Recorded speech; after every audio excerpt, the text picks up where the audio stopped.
Subscribe to our channel by clicking the subscribe button. Click the bell button and enjoy the latest uploads from our channel.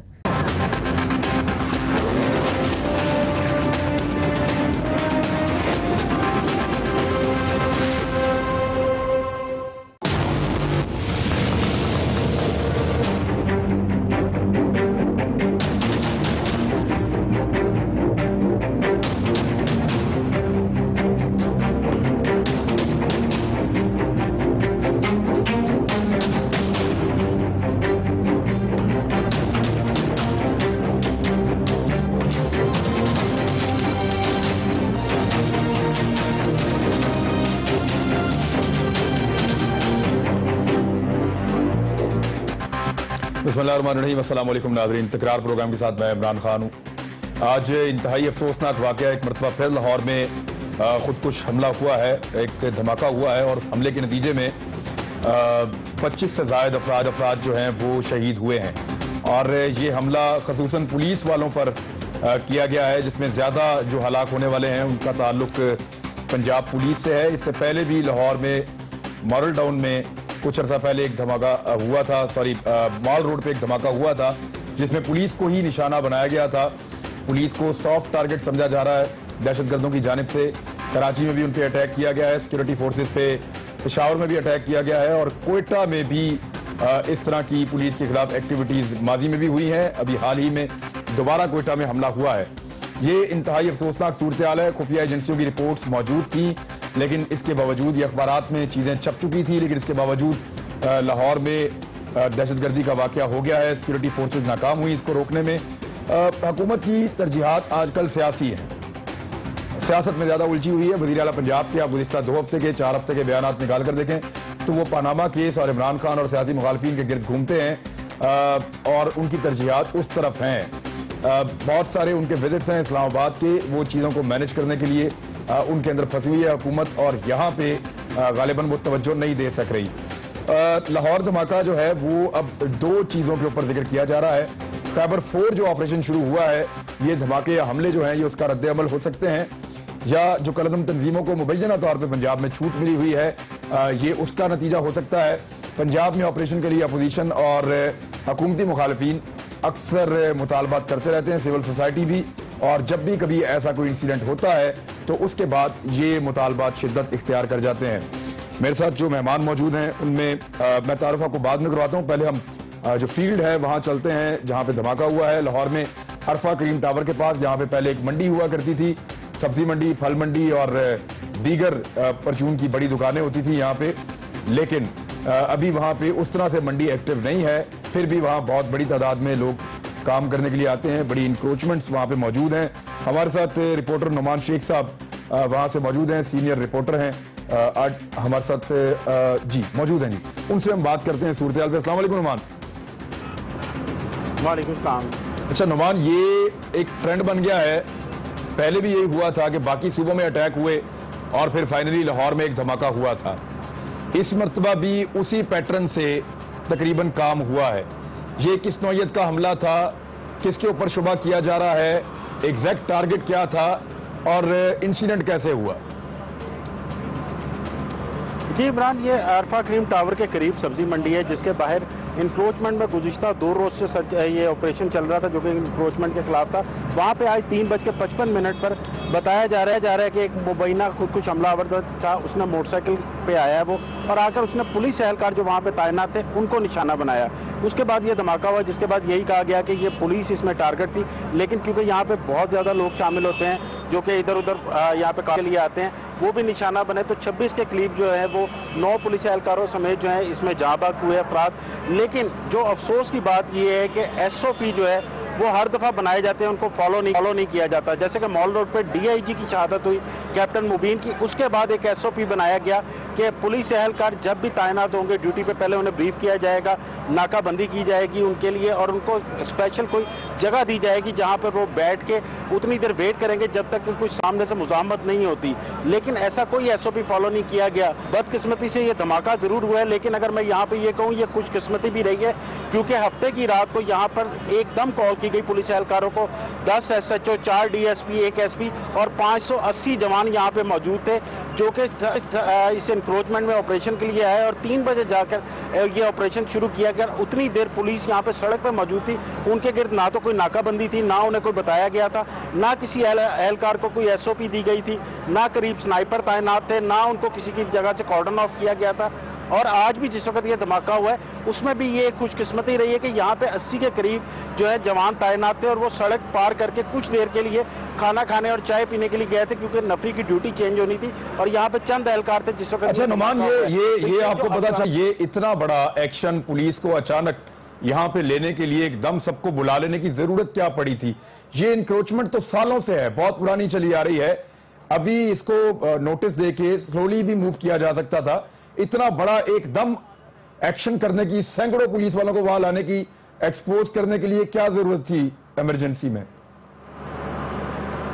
जब का यहाँ पे alpha cream tower बना है उसके बाद ये जितनी इसकी करीब की जगह ये बहुत कीमती हो गई थी, तो ये पहले वागुजार करानी थी, उसके बाद इसकी नीलामी होनी थी जो कि बहुत अच्छे दामों में होनी थी। इसीलिए रातों रात ये ऑपरेशन प्लान किया गया, जिसमें DG LDA जो हैं उन्होंने खुद इसकी निगरानी करनी थी, लेकिन LDA के जितने भी अफसरान आए 3 बजे तक अपनी AC वाली गाड़ियों में बैठे रहे और पुलिस एहलकार जो हैं वो बाहर मौजूद थे यहाँ पे बगैर किसी SOP के, बगैर किसी सिक्योरिटी के, और जिसके बाद ये धमाका हुआ। उसके साथ देखिए, मैं अगर गलत बात कर रहा हूँ तो मेरी आप तस्दीक कर दीजिएगा, आप क्योंकि स्पॉट पे मौजूद हैं। ये वही जगह है जहाँ पीछे इत्तफाक फाउंड्री हुआ करती थी, जहाँ पे आज बहुत बड़ा कमर्शियल जोन बन रहा है और ये उसका वाहिद रास्ता है। और इसके रास्ते क्लियर करने के लिए गवर्नमेंट ने बड़े खूबसूरत पुल भी वहां पे बनाए हैं, जो जमीन शरीफ खानदान की थी, वहां बैरिया टाउन के साथ मिलकर एक बहुत बड़ा प्रोजेक्ट बनाया जा रहा है, कमर्शियल एरिया। और ये रास्ते क्लियर करवाना हुकूमत के लिए बहुत जरूरी समझा जा रहा है, क्योंकि वहां पे बहुत बड़ी कमर्शियल एक्टिविटी होगी और उसके बड़े माली फवायद हैं।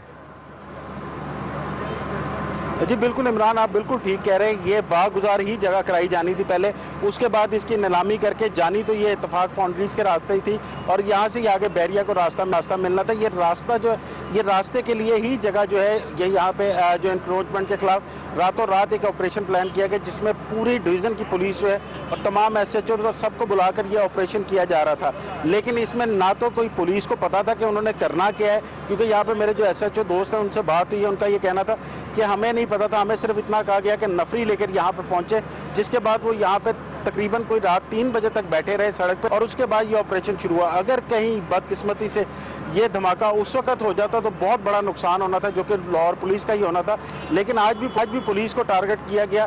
कांस्टेबल हजरात ने तो अपनी शहादत दे दी, लेकिन वहाँ पे जो राहगीर थे वो भी इसमें जहाँ बाग हुए। लेकिन इसकी सारी जिम्मेदारी उन अफसरान पर जाती है जो कि आज तक SOP नहीं बना सके, जिन्होंने गंदी प्लानिंग, बगैर किसी प्लानिंग के साथ पुलिस को और शहरियों को सबको एक्सपोज किया और वहां पे लाकर तैनात किया बगैर किसी नाकाबंदी के और SOP फॉलो किए बगैर। जी बिल्कुल, और यहाँ पे गुज़िश्ता 1 हफ्ते में 4 दफ़ा सर्च ऑपरेशन किया गया, जिसमें 4 मशकूक अफराद जो हैं उनको भी हिरासत में लेने का दावा किया गया। लेकिन सर्च ऑपरेशन जैसा कि हम खुद भी देखते हैं यहाँ पे जिस तरह के होते हैं, सिर्फ एक खाना पूरी की बुनियाद पर होते हैं, क्योंकि रात को जाकर 10-11 बजे सर्च ऑपरेशन उस वक्त अनाउंस किया जाता है जिस वक्त नफरी बिल्कुल निढाल हो चुकी होती है, घरों को जाने का वक्त होता है और सिर्फ खाना पूरी की जाती है।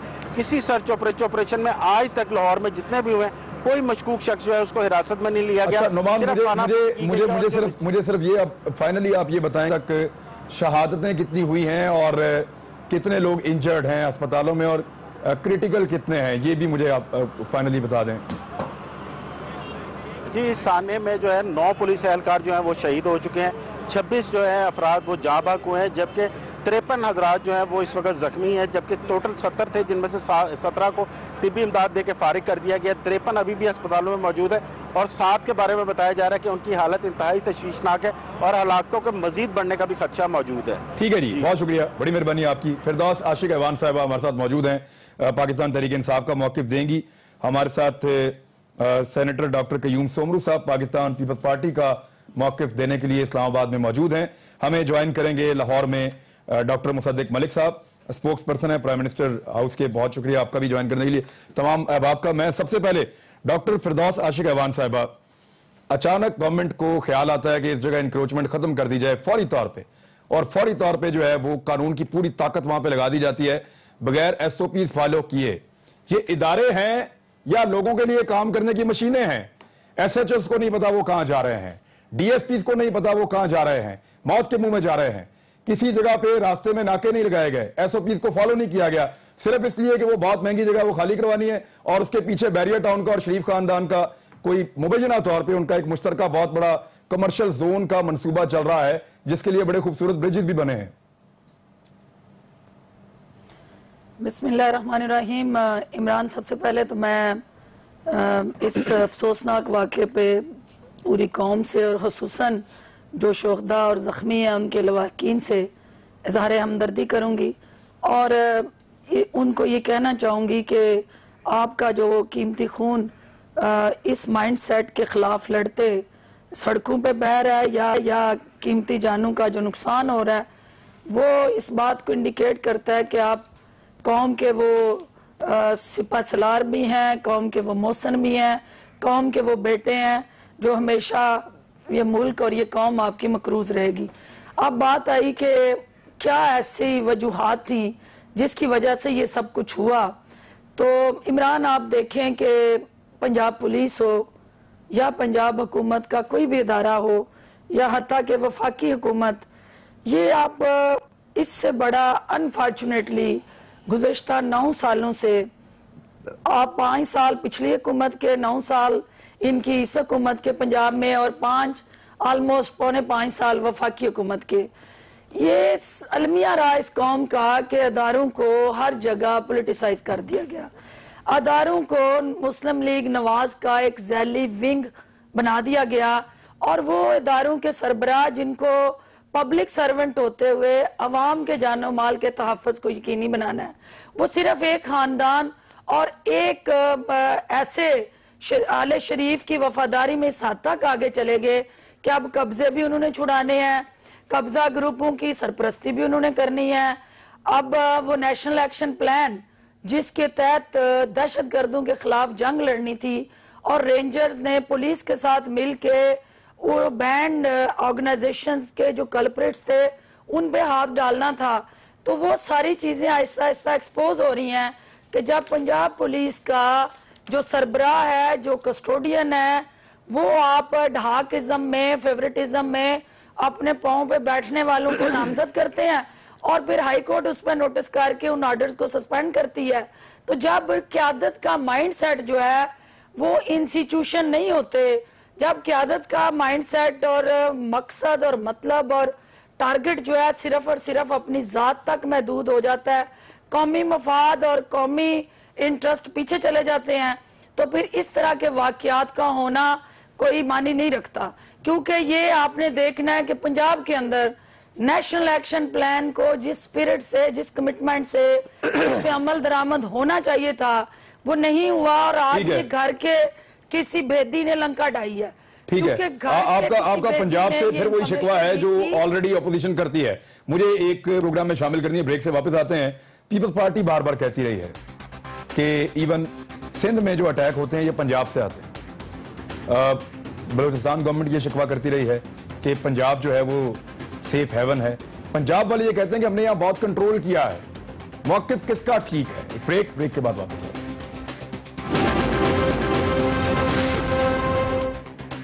वेलकम बैक नाज़रीन। पाकिस्तान पीपल्स पार्टी से हमारे साथ मौजूद हैं सेनेटर डॉक्टर क़य्यूम सोमरू साहब। डॉक्टर साहब, ये आपकी जमात अक्सर मुतालबा करती रही है कि पंजाब में ऑपरेशन उस तरह नहीं हो रहा जैसे पंजाब के बाहर हो रहा है। हुकूमत की हैंडलिंग दोनों जगह पे मुख्तलिफ है, तो ये लाहौर के आज के धमाके के बाद आपका मुतालबा फिर हमेशा शिद्दत इख्तियार कर जाता है। आज आप क्या कहेंगे? बिस्मिल्लाहिर्रहमानिर्रहीम। सबसे पहले तो जिनकी शहादतें हुई हैं, जो ज़ख्मी हुए हैं, उनके लिए जो भी अल्फाज कहे जाएं वो शायद कम है और उनके लवाहिकीन के हवाले से हमारी हमदर्दी मेरी पीपल्स पार्टी की तरफ से, सिंध गवर्नमेंट की तरफ से उन लाहौर के उन बाशिंदों के लिए जिन्होंने अपने फ़राइज़ मनसबी अदा करते हुए अपनी जानों का नजराना दिया, या वो जो बेगुनाह लोग आज जिनकी शहादतें हुई हैं। और इसके साथ साथ मैं मज़म्मत करता हूँ इस दहशत गर्दी के वाक़े की, लेकिन सबसे ज़्यादा अगर काबिल मज़म्मत, काबिल नफ़रत हैं तो वो पंजाब के हुक्मरान हैं। जिन्होंने इस हाल में आज लाहौर को पहुंचाया है। और हमारा वो मौक़िफ़ जिसकी आपने बात की, आज उसकी तायद हो रही है कि हमने शुरू से कहा था कि ज़रबे अज़ब ऑपरेशन को नाकाम बनाने के लिए पंजाब हुकूमत ने पूरा अपना भरपूर किरदार अदा किया था। नेशनल एक्शन प्लान पे कोई अमल नहीं हुआ। उस वक़्त जब हम बातें करते थे, जब हम ये बात रखते थे, तो हमें ये ताना दिया जा रहा था कि आप अपने सिंध को देखें, पंजाब को छोड़ें। लेकिन हम उस वक़्त भी कहते थे कि पंजाब के अंदर, साउथ पंजाब में आज भी उनके तमाम जो भी दहशतगर्दों के बहुत बड़े अड्डे हैं, वहाँ पे ऑपरेशन होती है, बलूचिस्तान में भी और इसके अलावा साउथ पंजाब में भी। लेकिन उस वक़्त हमारी इन बातों को अहमियत इसलिए नहीं दी जा रही थी कि शायद वो ये समझ रहे थे कि पीपल्स पार्टी वाले सिर्फ इसलिए कह रहे हैं कि जी वो PMLN इनके खिलाफ हैं। हम उसूलों के लिए थे। हमने कहा कि ज़रबे अज़ब ऑपरेशन में बहुत सारे अफवाज की कुर्बानी हुई है, बहुत सारे लोगों की कुर्बानी हुई है, पुलिस की कुर्बानी हुई है। उसकी कुर्बानी को आप इस तरह ज़ाया होने न दो। लेकिन पंजाब गवर्नमेंट की हठधर्मी उस वक़्त भी थी और आज भी ये चली आ रही है। इन्होंने कभी सीरियस लिया ही नहीं है, न ज़रबे अज़ब ऑपरेशन को, न उसके बाद अब जो नया ऑपरेशन ज़रबे खैबर फोर, क्या नाम है, खैबर फोर, अभी खैबर फोर जो है। लेकिन पंजाब गवर्नमेंट, मैं आपको इंतहाई दावा से और इंतहाई जिम्मेदारी से ये बात कर रहा हूँ कि बुरी तरह से दहशतगर्दी को कंट्रोल करने में नाकाम रही है। सिर्फ सबब उसका सिर्फ यही है कि उन्होंने कभी इस मसले को संजीदगी से देखा ही नहीं है। वो इस मर्ज को समझते ही नहीं है। अगर मुझे ये पता हो एज अ डॉक्टर, अगर मैं ये कहूँ कि जी फिलान पेशेंट को ये डायग्नोस है केस, तो वो ट्रीटमेंट की तरफ जाएगा। ठीक है, आप ये कह रहे हैं उनको आइडिया ही नहीं है कि प्रॉब्लम कितना बड़ा है। ठीक है, नहीं, वो मर्ज ही नहीं समझते। वो कहते हैं ये पंजाब का इशू नहीं है, अंडरस्टैंडिंग का फर्क है। पंजाब में तो हमारे उनके साथ ताल्लुकात हैं, उनके दोस्ती है, हम तो उनके साथ रखा रखते हैं, उनको पैसे देते हैं, इसका जवाब लेंगे ना, देते हैं, गवर्नमेंट से इसका जवाब लेंगे डॉक्टर साहब। तो वो पंजाब में नहीं आएंगे। लेकिन इनको अंदाजा नहीं है कि पंजाब, डॉक्टर सोनू साहब इसका जवाब लेंगे हुकूमत से। डॉक्टर मुसद्दक मलिक साहब, एक तो अचानक पुलिस को कॉल किया जाए और जो SHO हजरात हैं, जो DSPs हैं, वो कह रहे हैं हमें तो पता ही नहीं था हमें काम बुला रहे हैं। कल रात को सैकड़ों की तादाद में आपने 600 के करीब पुलिस वाले वहां बुला लिए, जिनमें 10 के करीब SHOs थे, DSPs थे, फिर SP हजरात अलहदा थे। अचानक इतना बड़ा मूव करने की पंजाब हुकूमत को क्या जरूरत पड़ी थी सर, बगैर इस तैयारी के कि इतने पुलिस वाले हम इकट्ठे कर रहे हैं तो उनकी सेफ्टी का भी कोई बंदोबस्त करना है? देखिए, सबसे पहले तो मैं ताज़ियत करना चाहूँगा उन तमाम लोगों से, उनके ख़ानदानों से जो शहीद हुए हैं आज दहशतगर्दी का, जिन्हें सामना करना पड़ा है। ये बड़ी अजीब सी बात है और अफसोस की बात है कि इतना बड़ा सानहा हो गया है। और वो अगर सानहा पंजाब में हो रहा है तो हम कह रहे हैं कि पंजाब की हुकूमत जो है वो काबिल नफ़रत है और काबिल ये है, काबिल वो है। जिस वक्त इसी तरह के मामलात जो है, जितनी भी मज़म्मत की जाए कम है। ठीक है, मेरे ख्याल में बात कर देते हैं डॉक्टर साहब जी। जिस दिन सफूरा के अंदर वाक़या हुआ था, या जिस दिन कराची यूनिवर्सिटी के अंदर वाक़या हुआ था, जिस दिन आर्मी पब्लिक स्कूल के अंदर वाक़या हुआ था, जिस दिन नेवल बेस के ऊपर हमला हुआ था, जिस दिन एयरपोर्ट के ऊपर हमला हुआ था, हम सारी कौम यक ज़बान थी और इकट्ठी थी। और दहशत गर्दों के अंदर ना हमने काबिल नफ़रत कहा सिंध की हुकूमत को, ना खैबर पख्तूनख्वा की हुकूमत को, ना हमें कहना चाहिए, ना हम कभी ज़िंदगी में कहेंगे।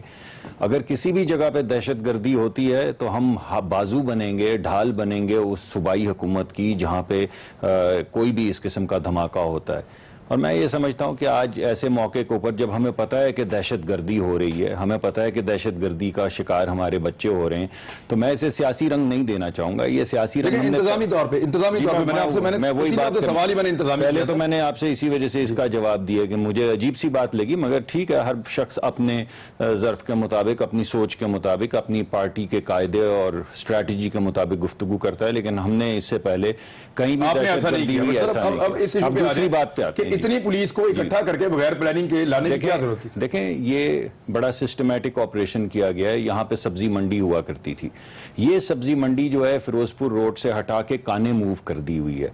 वहां पे पूरी सब्जी मंडी आबाद की है, लेकिन इसके बावजूद यहाँ पे सर ये कब हुआ सर? ये तो तैयार हो, काने के अंदर तो सब्जी मंडी है, अब ये यहाँ से जा चुकी हुई है सर। ये मंडी ये परवेज इलाही साहब के दौर में मंसूबा शुरू हुआ था, शहबाज शरीफ साहब का दौर जब शुरू हुआ था तब भी यहां से खत्म कर दी थी मंडी। ये आज से लगभग कोई 7, 8, 9 साल पुरानी बात है, कोई बात जो आप बता रहे हैं। मैं आपको ये बता रहा हूं कि यहां से सब्जी मंडी मूव कर दी, आप भी उस बात पे एग्री कर रहे हैं। जी बिल्कुल, 8-9 साल पहले की बात। अगर वो किसी और हुकूमत का कारनामा है तो उनको सैल्यूट करना चाहिए, लेकिन यहां पे इलीगल इंक्रोचमेंट्स थी और लाहौर के अंदर इलीगल इंक्रोचमेंट्स जो हैं उनको रिमूव किया जाता है, हर जगह पे किया जाता है। इलीगल कंस्ट्रक्शन जो है उसको तोड़ा जाता है, इलीगल इंक्रोचमेंट्स को मूव किया जाता है। ये एक अबव बोर्ड स्ट्रेटजी है, लेकिन पिक एंड चूज होता है सर इसमें। चलिए आप कह दीजिए कि पिक नहीं, मैं आपको दिखा भी दूं, लेकिन मैं उसके अलावा आपने मेन बुलेवार्ड के ऊपर भी देखे प्लाजे कैसे टूटे थे, मैंने ऐसे भी देखे जो नहीं टूटे। आपकी बात बजा होगी, लेकिन आप ये तो मानते हैं कि दीगर शहरों, दीगर सूबों के मुकाबले में यहाँ पे इंक्रोचमेंट को रिमूव किया जाता है, पिक एंड चूज करके अपने मुखालिफिन के तोड़े चले और अपने हमायतियों के नहीं तोड़े। चले, अगर ये तो सर एक अलग डिबेट है। मेरा ख्याल है आप ये समझते हैं, मैं तो अपना मौकफ पेश करूंगा, मेरे ख्याल में ऐसा नहीं है। अब एक सिस्टमैटिक इंक्रोचमेंट जो है, या तो हुकूमत यील्ड कर जाए और ये बोले कि ये इंक्रोचमेंट जहां जहां पे लोग करना चाहें वहां पे करते रहे। इट्स योर राइट, हुकूमत को ये करना चाहिए और सिस्टमैटिकली। मैं ये कह रहा हूं कि फॉलो क्यों नहीं किया है। मैं आपको यही कह रहा हूं कि तमाम एसओपीज फॉलो किए गए हैं, लेकिन दहशतगर्दी जब एक बंदा बम फाड़ने के लिए आता है तो वो इजराइल के अंदर भी फाड़ता है, वो बाकी आयरलैंड के अंदर भी फाड़ता है। आपको पता है कि जिस जगह पे इस तरह की खुद सोजी, जिस खुदकशी और धमाके शुरू हो जाएं, वक्त के साथ साथ वो उसमें कमी आती है और वो खत्म होते हैं। हम 2500 धमाकों से शुरू हुए हैं और 200 धमाकों तक आ चुके हैं, और ये 200 धमाके जो हैं दे आर 200 टू मैनी। एक भी one is even one too many. लेकिन आप ये तो माने कि हमने 1.5 लाख लोगों को पिछले 1.5 साल में जेरे हिरासत किया है। आप ये श्योर कर रहे हैं कि वहां पे जो एसओपीज थे वो पूरी तरह उनका ख्याल रखा गया था कल रात से लेके अब तक? देखिए, हमारी जो एडमिनिस्ट्रेटिव किसी जगह पे अगर कोई झोल होगा, मैं ये तो नहीं आपको कह सकता कि कोई हमारी एडमिनिस्ट्रेशन में झोल नहीं होता। सर वो कह रहे हैं, जो रिपोर्टर ने लेकिन जो आपने वो ये कह रहे हैं कि एडमिनिस्ट्रेशन नजर ही नहीं आई। मैं उससे इख्तलाफ कर रहा हूं। ये इंक्रोचमेंट को रिमूव करने की एक बाकायदा सोची समझी तहरीक थी, जिसके अंदर धमाका किया गया है ताकि नुकसान हो जानी और माली। बिलखसूस हमारे जो जवान शहीद हुए हैं पुलिस वाले, उनको टारगेट किया गया है। इससे पहले भी पुलिस वालों को टारगेट किया गया है, पुलिस की एकेडमी को टारगेट किया गया है, पुलिस के ट्रेनिंग सेंटर्स को टारगेट किया गया है, फौज को टारगेट किया गया है, बहरिया को टारगेट किया गया है। ये एक सिस्टमैटिक मंसूबा है लोग जो है। ठीक है, उनकी बात सुन लें जी। मैं डॉक्टर साहब बड़े मेरे लिए काबिल एहतराम है, लेकिन ये बड़ी एक अजीब सी बात है इमरान कि जब कोई वफाकी हुकूमत में किसी को वफाक के स्पोक्स पर्सन के तौर पे वफाकी हुकूमत की तर्जमानी करनी होती है, तो वहाँ पंजाब गवर्नमेंट का तर्जमान जो है वो आके उनको सपोर्ट और डिफेंड करता है। नहीं, ये तो धमाके से पहले का तय था कि डॉक्टर साहब आएंगे आज। जी, मुझे तो आपने सवाल पूछा तो मैंने जवाब दिया। आज ये वफाकी हुकूमत के स्पोक्स पर्सन वहाँ पहुंचे हुए हैं। मेरे 2 सवाल हैं डॉक्टर साहब से और आपके तवज्जुह से पूछना चाह रही हूँ। देखिए, लाहौर में एक सेफ सिटी प्रोजेक्ट इंट्रोड्यूस हुआ, 12 अरब का इब्तदाई तखमीना लगाया गया। उस 12 अरब के तखमीने में 1500 कैमरे इनिशियली उस पर लगने थे। जिस जगह ये वाकया हुआ इमरान, वहाँ कोई कैमरा नस्ब नहीं था। तो मैं ये पूछना चाहती हूँ कि वो 2016 में उस सेफ सिटी प्रोजेक्ट ने मुकम्मल होना था, उस प्रोजेक्ट का स्टेटस क्या है? वो 12 अरब रुपया जो सेफ सिटी पंजाब के नाम से या सेफ सिटी लाहौर के नाम से वो इस कौम को चूना लगाया गया, वो पैसा कहाँ गया? और वो कैमरे जिस सेंसिटिव स्पॉट पे ऑपरेशन हो रहा था, एसओपी में सबसे पहला ये है कि आप वो उसको इंश्योर करें। इनके पास चलते फिरते कैमरे भी थे उसके अंदर प्रोजेक्ट में। जिसने वहां पे ये दानिस्ता कुताई की, उसका जिम्मेदार कौन है? नहीं, वो उस प्रोजेक्ट के अंदर जो चलते फिरते कैमरास हैं वो भी ऑपरेशन करने जा रहे हैं।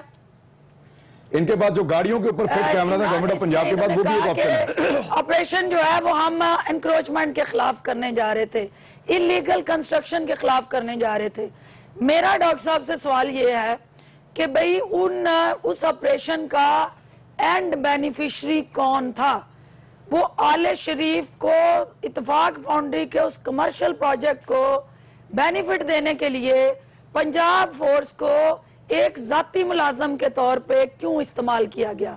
पहली बात। दूसरी बात यह कि जब वहां इलीगल कंस्ट्रक्शन हो रही थी तो ये पिछले 9 साल से हुकूमत में है, हुकूमती इदारे कौन सा कंस्ट्रक्शन नहीं जी, वो रेडी वाले हैं कि उनको उस वक्त वो कंस्ट्रक्शन नजर नहीं आ रही थी। नहीं, वो रेडियो वाले हैं, वो तीसरी छोटी छोटी बात सी ये कच्ची कि उन्होंने जो दुकानें बनाई हुई हैं, वो रेडियन लकड़ियों के साथ, और वो कच्ची दुकानें उन्होंने बनाई हुई हैं। एज सच वो कंस्ट्रक्शन नहीं है जैसे आप समझ रहे हैं।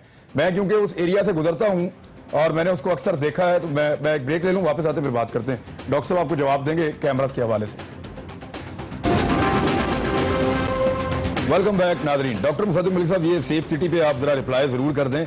दूसरा, आपको सर पनामा और इमरान खान के अलावा कुछ और भी काम है आजकल? आप मियां साहब के उठा के एक महीने के आप बयानात पढ़ लें शहबाज शरीफ साहब के, तो रोजाना इसी पे है। मैं तो पढ़ रहा हूँ, आप देख लें। जी बिल्कुल।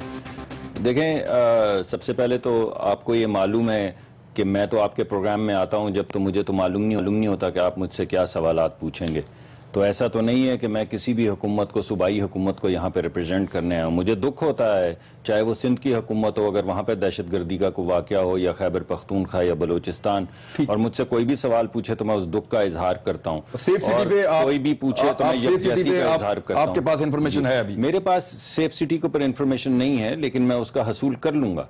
ये बात ठीक है, जब सेफ सिटी बनती है लाहौर जैसे शहर के अंदर, तो उसका मतलब ये होता है कि चीदा जगहों के ऊपर तो आप कैमरे लगाते हैं ताकि आप बाद में ट्रेस कर सकें कि कौन शहर में दाखिल हो रहा है, कौन शहर से बाहर जा रहा है, जो बड़ी शाहराहें हैं उनसे कौन कौन सी गाड़ी गुजरी है। और जरूरी नहीं है कि इस जगह के ऊपर वो माल रोड वाले धमाके में उसका हम अमल दखल था सेफ सिटी का, और कैमरा से जी फुटेज मिली, बंदा पहचाना गया। और मैं यही कह रहा हूं कि अभी भी जरूरी नहीं कि यहाँ पे वो कैमरे ना लगे हों, लेकिन अभी तो धमाका हुआ है, अभी तो हम शहीदों की लाशें उठा रहे हैं। ठीक है, तो वो पता चल जाएगा हमें कैमरा क्या, प्रायोरिटी आपकी क्या है सर? हम वो वापस अपने देखिए हमारी, वो वैसे मीडिया ने रिपोर्ट किया नहीं लगा हुआ, आप क्लेम कर रहे हैं, मुझे शायद मिल जाए। मुझे भी लास्ट टाइम जब हम प्रोग्राम कर रहे थे लाहौर में, तो माल रोड के धमाके में एक दिन फुटेज मिली थी।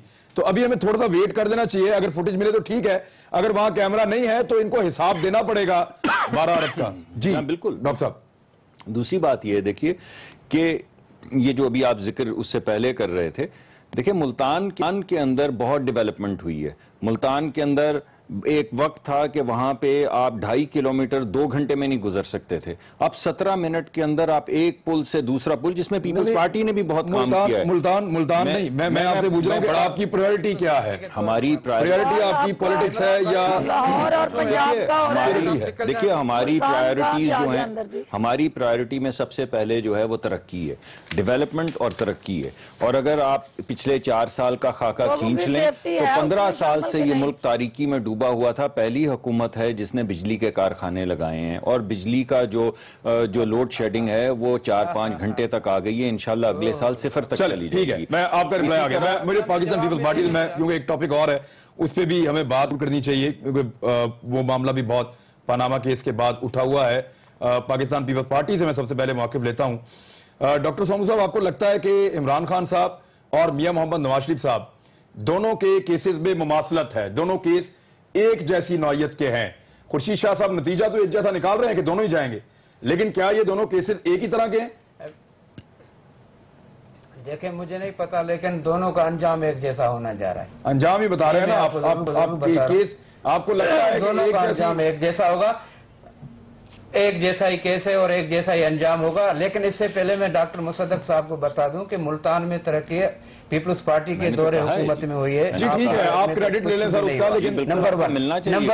नंबर 2 आपने कहा कि हम सियासत कर रहे हैं। भाई, हम सियासत नहीं कर रहे हैं लाशों पे। हमें दुख हो रहा है, तकलीफ हो रही है कि आपकी ये बेहसी है कि आपको एहसास तक नहीं है कि पंजाब में दहशतगर्दी के वाकयात क्यों होते हैं। आप तो इस तरह सोचते भी नहीं है। आप तो समझते हैं कि जी पंजाब बिल्कुल सेफ है, सिक्योर है, वहां पे कुछ नहीं होना है। सेफ और सिक्योर सिर्फ शाही खानदान है, बाकी आम गरीब आदमी वहां सिक्योर नहीं है। वहां पे धमाके हो रहे हैं। तो हम ये कह रहे हैं कि आप इसको इस अंदाज में जरूर देखें कि बेगुनाह लोग जो मारे जा रहे हैं बेचारे, उनका तो कोई कसूर नहीं। ठीक है, आपको पॉइंट आ गया सर। पैसे टैक्स आपका पॉइंट आ गया सर। देते हैं आप, टैक्स देते हैं उन लोगों को देते हैं जिनसे आपको खौफ होता है, जिनसे आपने अपनी बख्शिश के लिए वो उनसे एक मुआहदा किया हुआ है कि हमारे ऊपर अटैक ना हो, हमें बचा के रखो। ठीक है, मेरे पास टाइम कम है सर, मैं क्योंकि ये इसमें डिटेल्स मिलेंगी, गवर्नमेंट की जो गलतियां की निशानदेही हम करेंगे।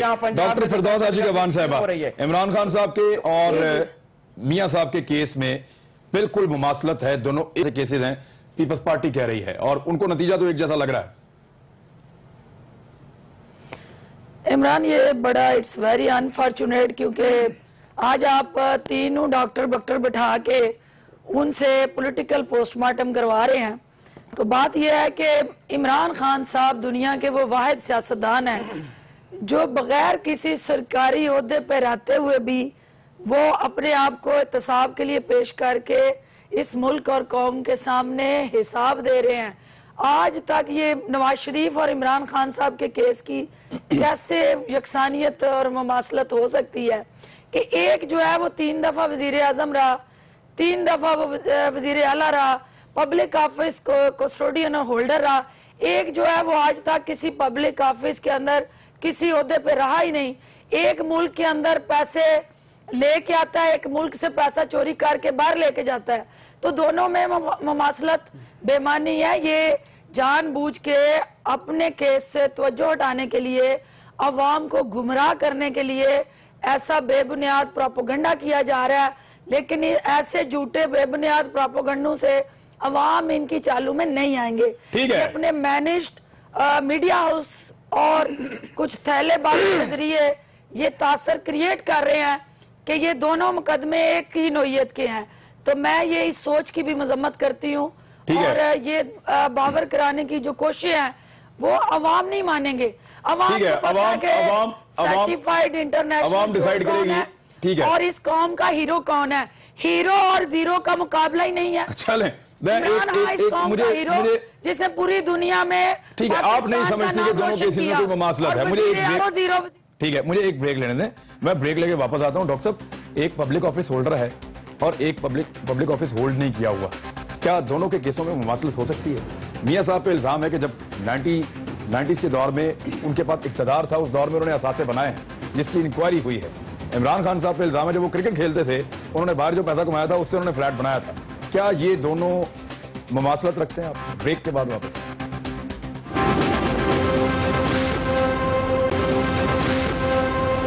वेलकम बैक नाज़रीन। डॉक्टर साहब, क्या मुमासलत है? एक पब्लिक ऑफिस होल्ड किया, वजीर आजम पाकिस्तान 90s में 2 मरतबा रहे, एक सिर्फ क्रिकेट खेला और कोई सरकारी ओहदा भी नहीं, तो दोनों केसों में मुमासलत बनती है आपके ख्याल में? देखिए, पहली बात तो ये कि मैंने तो मुमासलत का जिक्र नहीं किया, मुमासलत का जिक्र तो आप कर रहे हैं। मैं तो ये कह रहा हूँ कि कानून जो है वो यकसा है। जब आप कहते हैं कि मेरे पास आप अपने जो गोशवारे हैं जमा करवाते हैं और आप कहते हैं इतने अरब की मेरे पास इस वक्त जायदाद है, और आप क्योंकि पब्लिक फिगर हैं और आप लिख रहे हैं कि इतने अरब की मेरी जायदाद है गोशवारों के अंदर, तो जो कानून दूसरे लोगों पर लागू होता है वही कानून आप पर लागू होता है। जब आप लोगों को कहते हैं कि आप तलाशी दीजिए, आपने चोरी नहीं की तो आपको तलाशी देने में क्या हर्ज है, तो फिर आप भी दे दें, आपको क्या हर्ज है। लेकिन आप ये मान लीजिए केस में मुमासलत नहीं है। मैं तो इस पे मैं तो कहता हूं कानून यकसा है पूरे मुल्क के लोगों के लिए। अगर आपने कहा कि वजीर आजम के वालिद जो कि कभी सियासत में नहीं रहे, उनकी मनी ट्रेल 1978 की लानी जरूरी है और बैंक के कागजात लेकर आए, और जब वो सर्टिफिकेट दिए गए कि उनका एक कारोबारी जाती कारोबार था और वो जिन्होंने पैसे लिए हैं वो कह रहे हैं हमने लिए, तो आपने कहा नहीं, अगर आप बैंक के कागज नहीं देंगे तो उनके वालिद के 1978 और 1980 जब कोई सियासत में नहीं था और वजीर आजम लॉ कॉलेज के अंदर से अभी थे या निकले थे नए नए, जब आप वो मांग रहे हैं और आप अदालत में जाके बरमला कह रहे हैं कि क्योंकि वो कागज नहीं मिल रहा इसका मतलब है कि चोरी है, तो फिर अगर आपके भी बैंक के कागज नहीं मिलेंगे तो वो चोरी तलाशी है। तो फिर तलाशी है ना। अब फिरदौस हाजी गवान साहब वो कह रहे हैं कानून यकसा है, पोजीशन अगर यकसा नहीं भी है, एक पब्लिक ऑफिस होल्डर था, एक नहीं था, मगर उनके वालिद नहीं थे। एक के ऊपर इल्जाम है वो यहां से पैसे ले गया, एक के ऊपर ये इल्जाम है कि वो बाहर से यहां ले आया, जो भी है, लेकिन कानून तो यकसा है, पोजीशन अलग अलग हो। देखिए, कानून के यकसा हाकमियत के लिए ही तो पाकिस्तान तहरीक इंसाफ जदोजहद कर रही है। तो ये कैसे हो सकता है कि जिस रूल ऑफ लॉ को दूसरों पे लागू होता देखना चाहती है तो अपनी ज़ात वो उससे मुबर्रा कर लें? ये ऐसा नहीं है कि ये जो परसेप्शन क्रिएट कर रहे हैं कि इमरान खान साहब अदालतों में मनी ट्रेल नहीं दे रहे, या इमरान खान साहब ने अपने जो टैक्स गोशवारे हैं उनमें कोई टैक्स एवेजन या कंसीलमेंट ऑफ एसेट्स की है, तो ये बेबुनियाद और झूठा और जैली प्रोपेगेंडा है जो उनकी परसेप्शन को, उनके इमेज को डैमेज करने के लिए प्लांट किया गया और मीडिया सेल नून लीग का इसको हाइप दे रहा है। पहली बात तो ये है कि जिस वक्त बनी गाला की प्रॉपर्टी खरीदी गई, जब ये बनी गाला में घर बना, उस वक्त 1.5 लाख रुपए केनाल जगह थी। अगर आज वहां जगह की कीमत 25 से 30 लाख केनाल होती है तो ये इमरान खान साहब का कसूर है। जाहिर है उन्होंने वैल्यू जो है करंट उसके हिसाब से कैलकुलेट करके अपने टैक्स को शुरू में देनी है ना। ठीक है, ये अरबों में ऐसे बन गए आप कह रही हैं कि उसमें जायदाद बढ़ गई, उसका मतलब है कि प्रॉपर्टी की वैल्यू बढ़ गई। तो प्रॉपर्टी की वैल्यू बढ़ना जो है ये तकनीकी चीजें हैं। ये तो कानून जाने और जो हिसाब देने वाले वो जाने। लेकिन कानून में मैं इमरान साहब आपको ये हिसाब जरूर देना पड़ेगा। डॉक्टर साहब को भी ये श्योर करती हूँ कि एक एक पाई का हिसाब जो काउंटी क्रिकेट से लेके आज तक खान साहब से सुप्रीम कोर्ट मांग रही है वो उनको दिया जा रहा है। जो जो सुप्रीम कोर्ट मांगती जाएगी हम जी ठीक है, मैं कयूम समूह के पास जाता हूं, लेकिन पहले बिल्कुल हम छुपेंगे नहीं अदारों के पीछे, हम सामना करेंगे। डॉक्टर साहब क्विकली चंद सेकंड आपके, मैं मुझे कयूम समूह साहब से बात जी बड़ी क्विकली। देखिए वही बात अभी आपने जिक्र किया कि इत्तेफाक फाउंड्री की जमीन सस्ती थी महंगी हो गई, ये चोरी है। लेकिन इमरान खान की जमीन सस्ती थी महंगी हो गई, वो चोरी नहीं है। जो भी आप कह रहे थे मैंने चोरी नहीं बोली। चलिए आपने कहा महंगी हो गई वापस ले ली। सुन लीजिए ना मुझे मेरी गुजारिश तो करने दें। बात बड़ी सिंपल है, हमें नहीं कहा उन्होंने, सुप्रीम कोर्ट को कहा है कि मेरे पास बैंक के कागजात नहीं है ससेक्स काउंटी के।